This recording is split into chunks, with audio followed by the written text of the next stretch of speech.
Power utility Eskom has not ruled out the possibility of load shedding after one of its units at Medupi Power Station exploded over the weekend. Now, the power utility has confirmed that there was an explosion at Unit 4 of Medupi Power Station and that it has since decided to place some staff members on precautionary suspension following the incident. Now, the explosion is said to have resulted in extensive damage to the generator. And Sikonathi Mantshantsha is the spokesperson for Eskom, and he joins us now for an update on this story. Sikonathi, welcome to Morning Live once more. Good morning, Sakina. So can we just start by giving us a brief, just bringing us up to speed with what exactly transpired at Medupi? I know it's at the preliminary stage of investigations, but just give us a sense of what transpired over the weekend. Sakina, the preliminary investigation discovered that in the process of removing hydrogen from the generator yesterday, workers did, there was an incorrect mixture of carbon dioxide. They introduced carbon dioxide there into the hydrogen and air, which then did result in the explosion.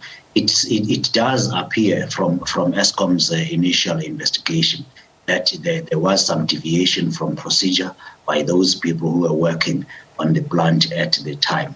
And as we did say in the statement in the evening, 6 people have been suspended or in the process of being suspended while the whole thing is being investigated. Eskom will then be able to come back and inform the public the extent of the damage, the exact cause of the damage, and how long and how much it will cost to fix. So, you know, the explanation that you offer, Sikonathi, is one that makes it seem as though it should be quite straightforward. There would be clear procedures spelled out that people need to follow in carrying out a set procedure. So it has to beg the question as to whether the people doing this are properly qualified and know exactly what needs to be done. Absolutely. There is a very clear procedure that has been spelled out and the people know. Hence, I am able to say there was a deviation from that procedure. And definitely the people doing the work are qualified to do so and have been doing this job for a while. So Eskom is going to investigate and see what it is that led, why did they do what happened, what is it that could have been done better. And then naturally, of course, depending on the result of the investigation, will follow a disciplinary process on those 6 people. It is quite possible that more could be added to that 6. So at this point, we're already hearing people talk about sabotage. But I suppose for me at this point, I just want to know whether there's any clear explanation for why there may have been a deviation from procedure, or whether these are things that sometimes happen where people just go off script and take shortcuts. Sakina, human beings do make mistakes a lot of the time. Machines by themselves don't. So this is a human intervention. It was a mistake on the part of the human beings, as the preliminary investigations show. For us to arrive or to even make the allegation that there was sabotage, we would need evidence, which at this point we do not have to sustain that allegation. We have to investigate why the people got the procedure wrong. And of course, there is a lot of damage financially and operationally, which of course gets in the end to the people of South Africa. And in terms of the people who've been suspended, the personnel, can you give us a sense of what sort of role they would have played in what transpired? They would have been. There are 2 operators amongst them, and there are 4 managers who were involved in this, or at least in the planning of the outage and the work that had to be done. So we would have to go back in there to see exactly, because as I have said initially, this explosion was caused by an incorrect mixture of hydrogen, of carbon dioxide and air. So these are experienced operators, or at least should be experienced operators. We'd have to go and check what exactly did they do wrong, why did they deviate from the procedure, and only then might we have the answers. But the most important thing as well is to find the shortest route possible to restoring operations. At this point, we are not able to say how long it will take to repair the unit and return it to service. We are not sure what the extent of the damage. That will be established in due course. And this is damage to a generator. So perhaps just to help the public understand, what could the impact be on consumers of that particular blast on this generator? And given the extent of damage, of course, it will be out of commission for a while. So what is the possible impact for consumers?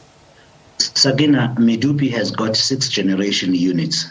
This is one of them that has now been damaged, which produces a maximum 720 megawatts. We're not exactly always at 720, and it had been taken off for planned maintenance for the next 10 days. So immediately there will be no significant impact in terms of the ability to keep the lights on, because it had always been planned to be out on service.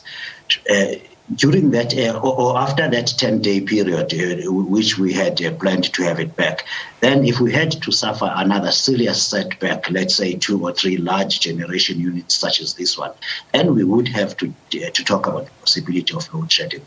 No single incident on its own causes load shedding.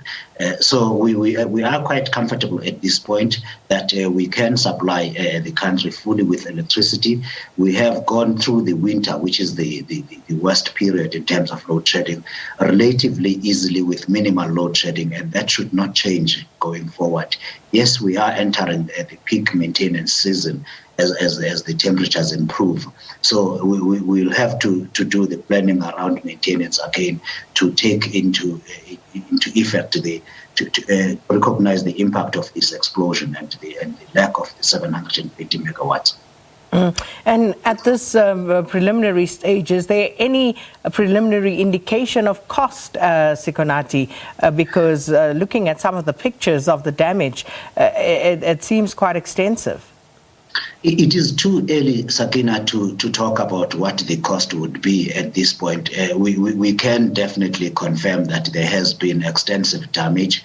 We do not know at this point what the cost will be. We do not know how long it will take. So the investigation by the forensics team and indeed the insurers, the outsiders into the damage will then yield those answers, and we will be able to come back again and inform the public what it will cost and how long it will be, and definitely what the cost of the damage was. Do you have any timeframes at this stage as to how long to take to complete these investigations? No, we don't have a time frame. That's what I mean when I say the investigation now has to start as to exactly how big the damage is and how long it will take, how much it will cost. We do not know all of that. What we do know at this point is that there was a deviation from the established procedure by the workers at that particular point, and that is what caused the damage. We will be without the 720 megawatts of capacity for quite a while, and we will be able then to come back as soon as we have the answers to those questions and inform the people. So, in a nutshell, where to from here? From here, as I have said, the place has now been sealed off to prevent unauthorized access and to tamper with any evidence.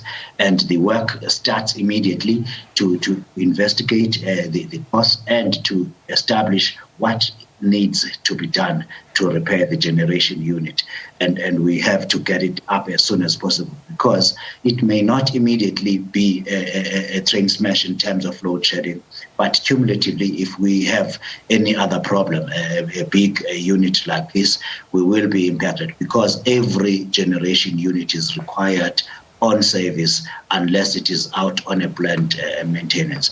So we have to do everything we can, and we will be adjusting the maintenance program in order to bring other units to return them to service much sooner than we would have had to had we had this generation unit working.